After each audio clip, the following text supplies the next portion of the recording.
भीष्म पितामह कहते हैं मैंने आपका प्रेम देखा। कैसे? बोले महाभारत युद्ध जब निश्चित हुआ तो दुर्योधन और धृतराष्ट्र, दुर्योधन और अर्जुन दोनों आपके पास आए और आपसे आके कहा कि महाभारत युद्ध होने वाला है, आप किस पक्ष में रहेंगे? तो आपने कहा कि भाई देखो, हम किसी भी पक्ष में जा सकते हैं, पर दोनों पहले विचार मंत्रणा कर लो, हमको जो भी रखेगा वो घाटे में रहेगा। क्यों? क्योंकि हम अस्त्र शस्त्र नहीं उठाएंगे, हम तो बिना शस्त्र के रहेंगे। तब आपकी इस बात को सुनकर के दुर्योधन ने कहा कि बिना शस्त्र के रहोगे तो आपको रखने का फायदा क्या है?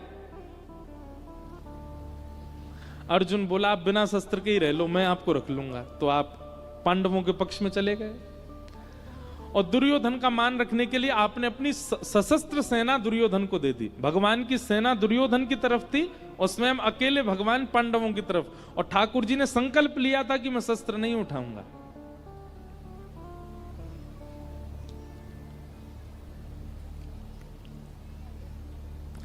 श्री कृष्ण को समझना बहुत मुश्किल है। अब आप लोग कथा सुनते हैं, पर कभी कभी अपने आप को उस स्थिति में डाल के देखा कीजिए, अगर ठाकुर जी ने हमको भी यही वचन दिया होता, भाई हमारा कोई बहुत बड़ा संकट है, उस संकट में हम ठाकुर जी से कोई वरदान मांगने गए, ठाकुर जी से कृपा मांगने गए, ठाकुर जी कह रहे हैं भैया देखो संकट तुम्हारा बना रहेगा, संकट तुम्हारा दूर नहीं होगा, पर हाँ मैं आ जाऊंगा, तो निश्चित है 99% लोग हाथ ही जोड़ जाते, ठाकुर जी बने रहो, मंदिर में ही रहो, क्या फायदा आपको ले जाके, एक तो संकट ऊपर से कुछ करोगे हो नहीं, सुबह भोग लगाओ, दोपहर में भोग लगाओ, रात्रि भोग लगाओ, सुला दो, इसके लिए थोड़ी लेके जाना है आपको, संकट दूर करो। लोग बाग आते हैं बोलते हैं महाराज जी हमारे यहाँ 5 साल से ठाकुर जी की सेवा चल रही है। मैंने कहा अच्छा, पर कुछ अच्छा ही नहीं हो रहा, बेटी का ब्याह नहीं हो रहा, ये नहीं हो रहा, हमारे काम धंधे नहीं चल रहे, तो आप किस लिए लाए थे ठाकुर जी को? वो कोई वास्तु के यंत्र हैं कि उनको घर में रखने से काम बढ़िया चलेंगे? वो कोई टोना टोटका है क्या कि घर में आने के बाद अब सब अच्छा ही अच्छा होगा?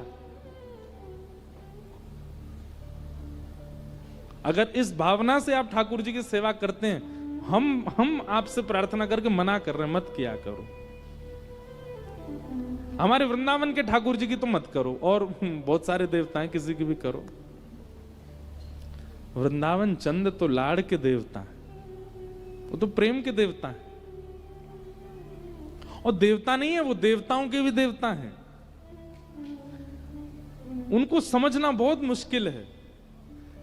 आप कहोगे ठाकुर जी मेरे सामने दलदल है, एक तरफ नदी है, बहुत संकट है, मैं क्या करूं? ठाकुर जी आ जा मेरी उंगली पकड़, उंगली पकड़वा के कहो तो महाराज गहरे समुद्र में ही ले जाएं। आप सोचोगे इससे बढ़िया तो मैं खुद ही निकल जाता, इनसे क्यों कहा। ऐसी स्थिति ठाकुर जी बनवाएंगे, बस आप विश्वास छोड़ना नहीं, चाहे वो आपको समुद्र में डुबाएं, हाथ मत छोड़ना उनका। परीक्षात्मक बहुत हैं श्री कृष्ण, एक बात लिख लीजिएगा, बहुत परीक्षा लेते हैं। उबली समुद्र में ले जाएं, दलदल में ले जाएं। अर्जुन ने कहा, एक दिन अर्जुन बोला, 4-5 दिन जब बहुत बढ़िया युद्ध चला, सब जीतने लगा, अर्जुन को कोई खरोंच भी नहीं आई, तो अर्जुन ऐसे होता है ना कई बार भाव में बहुत बढ़ चढ़ के बोलना, अर्जुन बोलता है आप जो कहोगे सब करूंगा मैं, नाथ आप तो बस मेरा विश्वास देख रहे हो, आप आपके प्रति, आप जो कहोगे मैं सब करूंगा, कभी आपकी बात नहीं टालूंगा। सोई ठाकुर जी की टेढ़ी नजर हुई, अच्छा ठीक। आज युद्ध जैसे प्रारंभ हुआ और युद्ध करते करते करते अचानक रथ रुक गया बीच युद्ध में जाके। अर्जुन बोला ठाकुर जी क्या हो गया, रथ क्यों रुक गया? भगवान बोले तुम्हारे घोड़े प्यासे हैं, इनको पानी चाहिए, अब वापस तो जा नहीं सकते। अर्जुन बोला अब क्या होगा? बोले अब क्या बेटा, ये सामने से बाणों की बौछार है, इसी में जाएंगे मैं और तू दोनों। नहीं नहीं नहीं नहीं ठाकुर जी आप आज्ञा करो, कुछ तो आज्ञा करो। ठाकुर जी बोले एक आज्ञा तो आ रही है मन में, लेकिन तू करेगा नहीं। अर्जुन बोला आपने जो कहोगे मैं सब करूंगा, आप कहिए तो। भगवान बोले रथ से नीचे उतर जा और धनुष में बाण संधान करके पृथ्वी में गड्ढा कर और गड्ढा करके पानी का स्रोत निकाल, और जैसे ही पानी का स्रोत आएगा घोड़ों को खोल के पिला दे।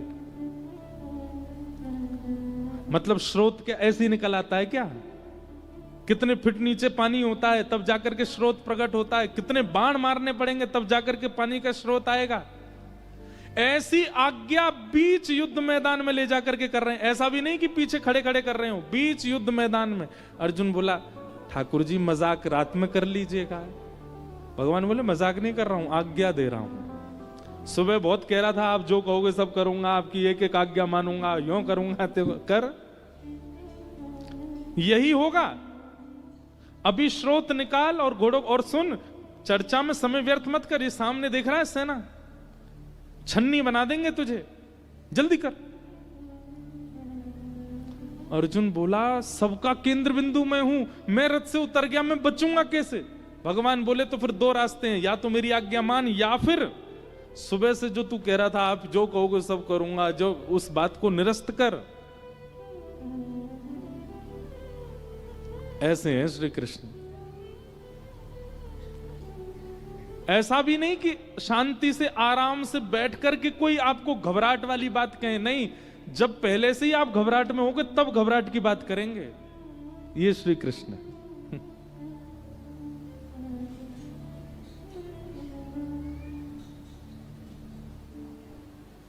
लेकिन ये उनका तरीका है, परीक्षात्मक नाथ हैं श्री कृष्ण।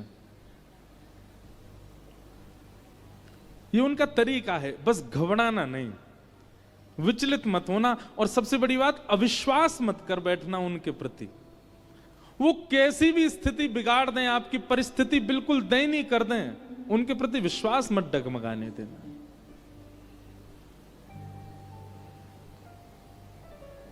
सुदामा जी का वही विश्वास सुदामा जी को क्या प्राप्त कराता है पूरी दुनिया जानती है। घर नहीं है, वस्त्र नहीं है, अन्न नहीं है, दयनीय से दयनीय स्थिति होती जा रही है सुदामा जी की, पर विश्वास नहीं टूटा ठाकुर जी के प्रति। ऐसे परीक्षात्मक हैं। एक आपके बुंदेलखंड के हमारे हरिदासी वैष्णवों का मैंने कल बताया ना कि यहां हरिदासी वैष्णव बहुत हुए। श्री रसिक देव जी महाराज, उनका एक पद में कथा में गाता हूं, भाग्य बड़ो वृंदावन पायो।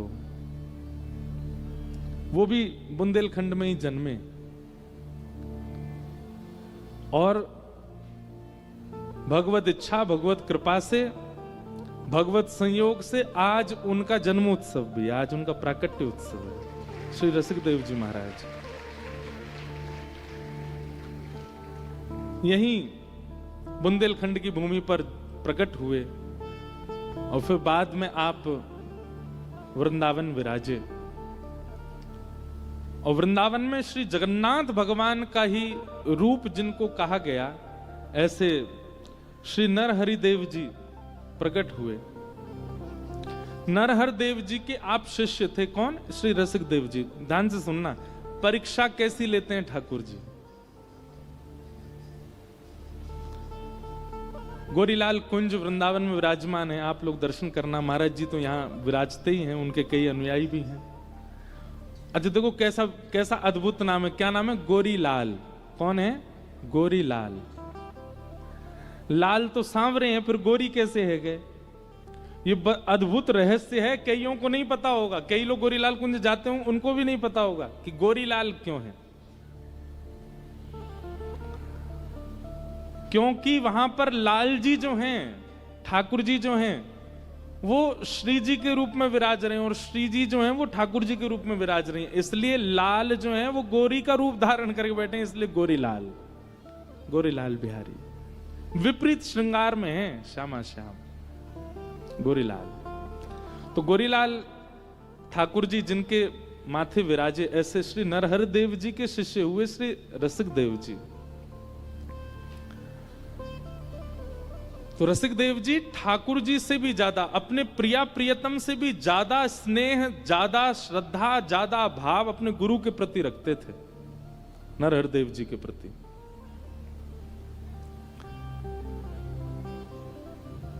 एक दिन नरहरदेव जी के मन में आया कि रसिक देव जी का परीक्षण किया जाए कि इनका प्रेम कैसा है मेरे प्रति।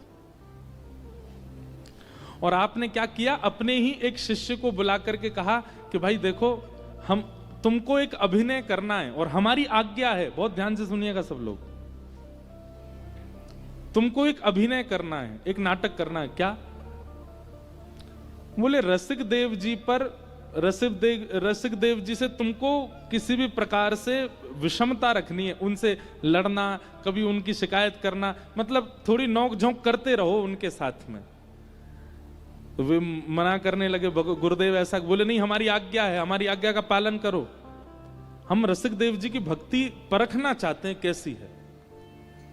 ये परखिया भक्ति, ये परखिया स्वभाव श्री कृष्ण का है।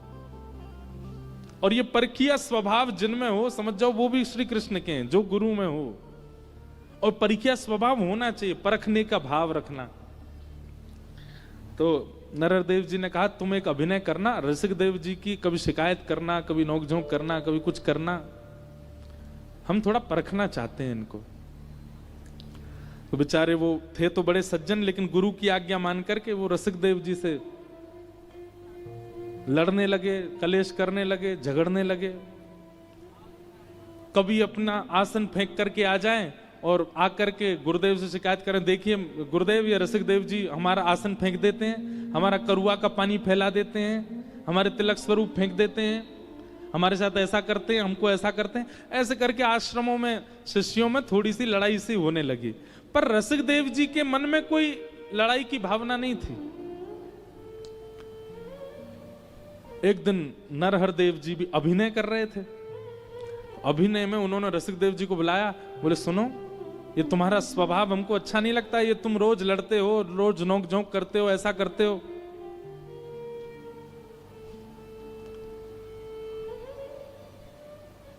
वैष्णव का स्वभाव होता है कि वो ज्यादा सफाइयां नहीं देता।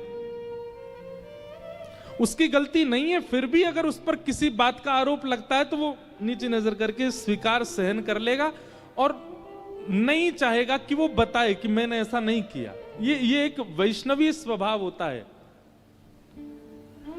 रसिक देव जी ने कुछ किया तो था नहीं, लेकिन गुरुजी डांट रहे हैं कि तुम्हारा स्वभाव अच्छा नहीं है, तुम ऐसे आसन फेंक देते हो, ये करते हो, वो करते हो। यहां तक तो ठीक था, लेकिन इसके बाद गुरुजी नाराज होकर के बोले हमने निर्णय लिया है, बहुत शिकायत तुम्हारी आने लगी है, तुम अब आश्रम छोड़ करके चले जाओ, हमारी सेवा से दूर हो जाओ। ये बात सुन करके रसिक देव जी तो कांपने लगे, हाथ जोड़ करके बैठ गए। बोले गुरुदेव, आप जो दंड देंगे मुझे सब स्वीकार है, पर आपसे दूर मत कीजिए मुझको। बोले हम जो दंड देंगे सब स्वीकार है। बोले हाँ, तो हमारी आज्ञा मानो, हमसे दूर चले जाओ, आश्रम छोड़ दो। बहुत सुंदर चरित्र है। रसिक देव जी आश्रम छोड़ के चले गए, गुरु की आज्ञा मान के।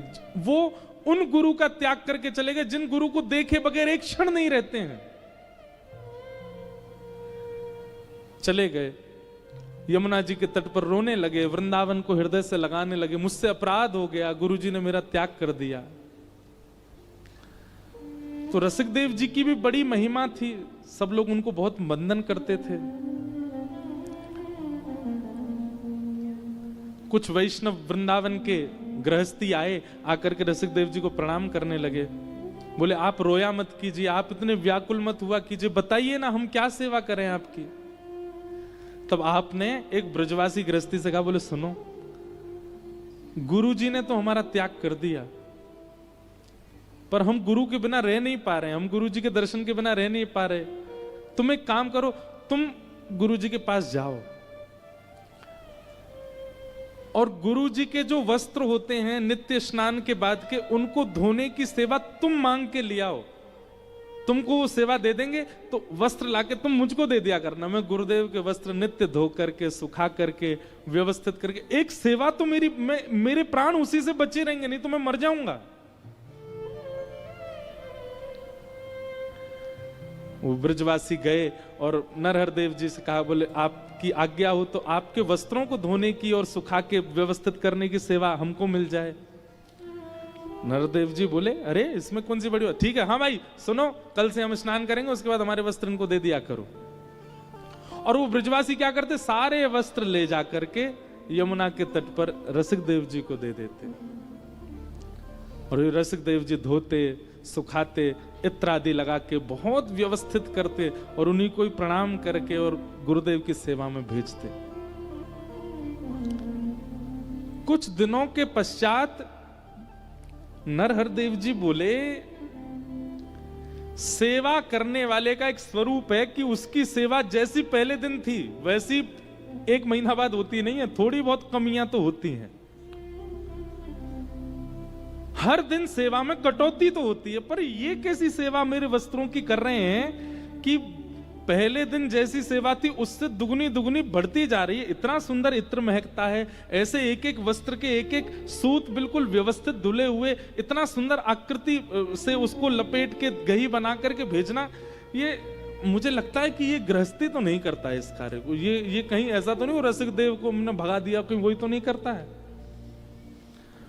आपने गृहस्थ जो ब्रजवासी तो उनको बुलाया, वो बुला कर ये इधर आओ, झूठ मत बोलना, आज्ञा, वस्त्र कौन धोता है, सच सच बताओ। अब झूठ कैसे बोले, हाथ जोड़ के कहा, हम तो ले जाते हैं, पर यमुना तट पर आपके विरह में व्याकुल श्री रसिक देव जी वे सेवा करते हैं। नेत्र बंद हो गए, मन में तो प्रेम उमड़ रहा है रसिक देव जी के प्रति, पर नरहर देव जी को परीक्षा लेनी है, और नरहर देव जी ने गुरु के रूप में कृष्ण ही परीक्षा लेते हैं। तुरंत आप खड़े हो गए, ताम्रवर्ण कर लिया मुख का और कहा, मुझसे झूठ बोला, धोखा दिया, जिसको हमने अपने से दूर कर दिया उससे वस्त्र धुलवा के लाते हो तुम। उसको जाके कह दो मेरी आज्ञा है, गुरु घर त्याग दिया, अब वृंदावन भी त्याग दे, चला जाए यहां से। वो बेचारे गृहस्थी तो बड़े व्याकुल हो गए। मेरी आज्ञा है, जाकर के कह दो। आप रोते रोते गए और यमुना तट पर बैठे श्री रसिक देव जी से जाकर के कहा, आज गुरुजी ने बहुत क्रोध में, उनको पता चल गया कि आप वस्त्र धोते हैं और उन्होंने आज्ञा की है कि आप वृंदावन छोड़ के चले जाओ। अब तो इतने व्याकुल हो गए, बोले पहले तो गुरुजी से दूर हो गए, अब वृंदावन से भी दूर। लेकिन गुरु आज्ञा है, रोते बिलखते गिरते पड़ते वृंदावन से भी जाने लगे। कहां गए? मथुरा आ गए, और मथुरा में यमुना जी के तट पर रहने लगे। कम से कम ब्रज तो नहीं छूट रहा, गुरु घर छूटा, वृंदावन छूटा, ब्रज तो मिलता रहे मुझे। मथुरा में रहने लगे, कई सारे ब्रजवासी उनको प्रणाम कर, वो रोते ही रहते, पूरे दिन विलखते रहते, प्राण हरिदास, जीवन हरिदास, बस यही कहते रहते, यही गाते रहते, अपने गुरु का स्मरण करते रहते। अब कई भक्त आते, भक्त आकर के कई दक्षिणा आदि भेंट भी चढ़ा देते। तो आप क्या करते, सारी भेंट इकट्ठी करते और इकट्ठी करके किसी एक ब्रजवासी को कहते, बोले सुनो, तुम वृंदावन जाओगे ना गुरु जी के यहाँ, वहां सेवा में ये सारी दक्षिणा दे देना। किसी रूप में गुरु सेवा बनती रहे मुझसे, मैं उससे वंचित ना रहूं। एक ब्रजवासी ने नियम ले लिया, रसिक देव जी दक्षिणा सारी इकट्ठी करके दे देते, और वो जाकर के भेंट वहां पर नरहर देव जी को, नरहरदास जी को दे देते। आप प्रेम से ठाकुर जी की सेवा में उसको व्यय करते। 2-4 महीना बाद नरहर देव जी उसको बोले, ए भाई सुनो, तुम इतना धन कहां से लेके आते हो, तुम्हारा तो नहीं है, कहां से लाते हो, सच बताओ। उन्होंने भी सच बता दिया, बोले आपके शिष्य रसिक देव जी मथुरा में बैठे, बहुत व्याकुल होते हैं, आपको बहुत याद करते हैं, वही ये सब धन इकट्ठा करके आपकी सेवा में भेज देते हैं। पुनः नरदेव जी के हृदय में व्याकुलता हो गई, लेकिन परीक्षा लेनी है, खड़े हो गए, बोले उसको यहां से निकाल दिया, वृंदावन से निकाल दिया, अभी भी पीछा नहीं छोड़ रहा, उससे कहो गुरु आज्ञा है ब्रज छोड़ के चला जाए, ब्रज से दूर रहे।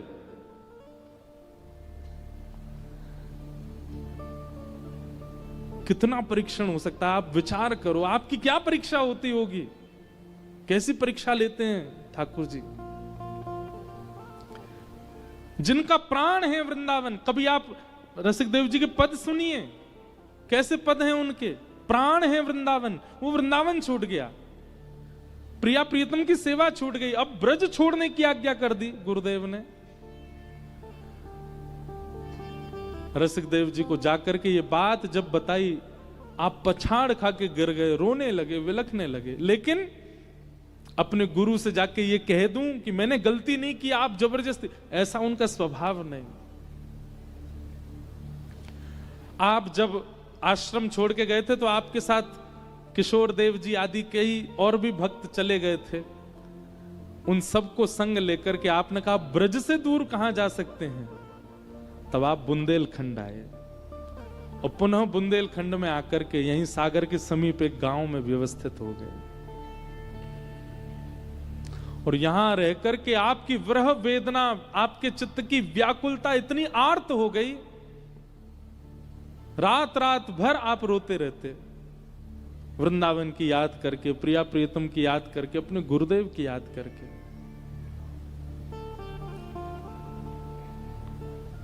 बहुत समय व्यतीत हो गया, लोगों को बुंदेलखंड से भेजते, जाओ वृंदावन जाओ, दर्शन करके आओ, मुझे आके बताना गुरुजी कैसे हैं, आश्रम में सब कैसे, प्रिया प्रीतम की सेवा कैसी चल रही है, यमुना जी का जल कैसा है, एक एक चीज की जानकारी यहीं बैठे बैठे बुंदेलखंडी लोगों से मंगवाते।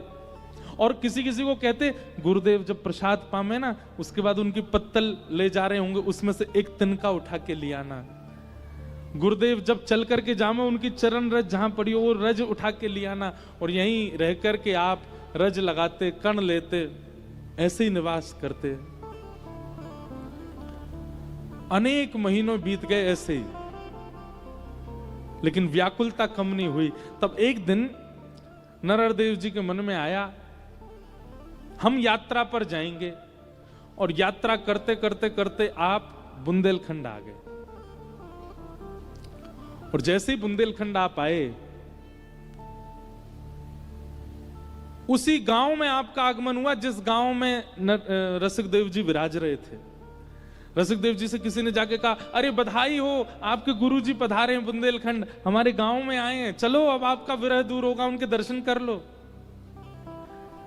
रसिक देव जी रोते हुए बोले, गुरुजी प्रसन्न मुद्रा में होंगे, खिलखिला रहे होंगे, आनंद में होंगे, मेरा मुख देख करके कहीं उनके मुखमंडल पर मलिनता ना आ जाए, कहीं वो निराश ना हो जाए, इसलिए भैया मैं तो वायु को प्रणाम कर लूंगा। गुरुदेव हमारे नगर में आए, उनका स्पर्श करके वायु आ रही है ना, मैं इसी को ही हृदय से लगा लूंगा, पर उनके सन्मुख नहीं जाऊंगा।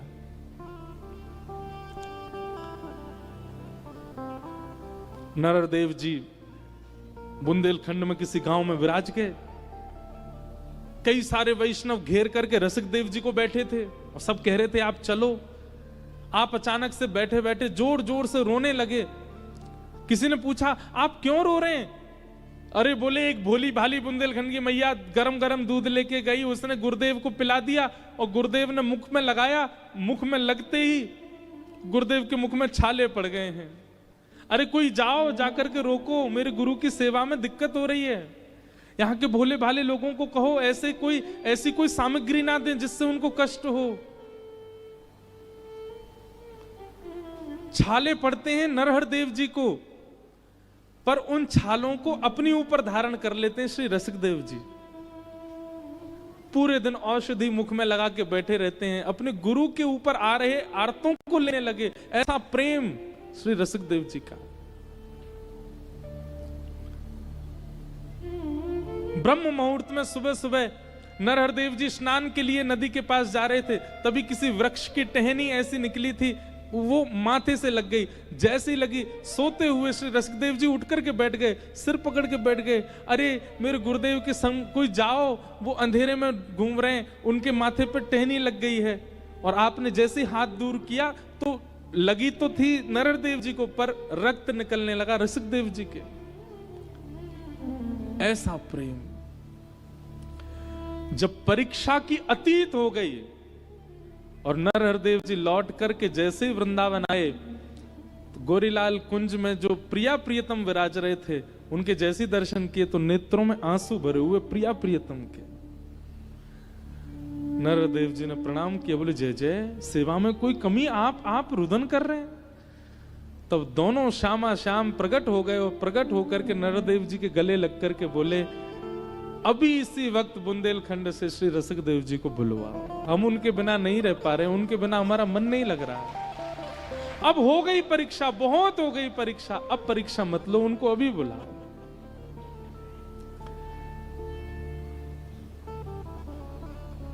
नरदेव जी बोले, बस मैं इसी की प्रतीक्षा कर रहा था। मुझसे दुनिया के हर व्यक्ति ने कहा, हर वैष्णव ने कहा, ब्रजवासियों ने कहा, पर मेरे मन में बस इसी बात की प्रतीक्षा थी, मैं तब तक परीक्षा लूंगा जब तक आप दोनों नहीं कहोगे। ठाकुर जी ने आज्ञा करी, उनको बुलाओ। और रसिक देव जी को पत्र भेजा कि गुरुदेव अभी वृंदावन बुला रहे हैं, जल्दी आओ। जैसे ही पता चला वृंदावन बुला रहे हैं, आप यहां से पैदल ही दौड़े वृंदावन के लिए और रुके नहीं, गिरते पड़ते छाले पड़ गए, मेरे गुरुदेव बुला रहे हैं, वृंदावन बुला रहा है, प्रिया प्रियतम बुला रहे हैं। और जैसे ही आप गोरीलाल कुंज पहुंचे तो नरदेव जी ने कहा, अब तुम्हारी परीक्षा पूर्ण हुई, हम तुम्हें कुछ देना चाहते हैं। और भेंट स्वरूप श्री गोरीलाल जी की सेवा श्री रसिक देव जी को प्रदान कर दी। बोल, अब ये तुम्हारे ठाकुर हैं, सेवा पूर्ण भई अब मेरी, ये तुम्हारे लाल हैं। परीक्षाएं बहुत। उन रसिक देव जी का आज प्राकट्य उत्सव है। उनका बहुत सुंदर पद है, भाग्य बड़ो वृंदावन पायो, भाग्य बड़ो वृंदावन पायो, जारज को सुर नर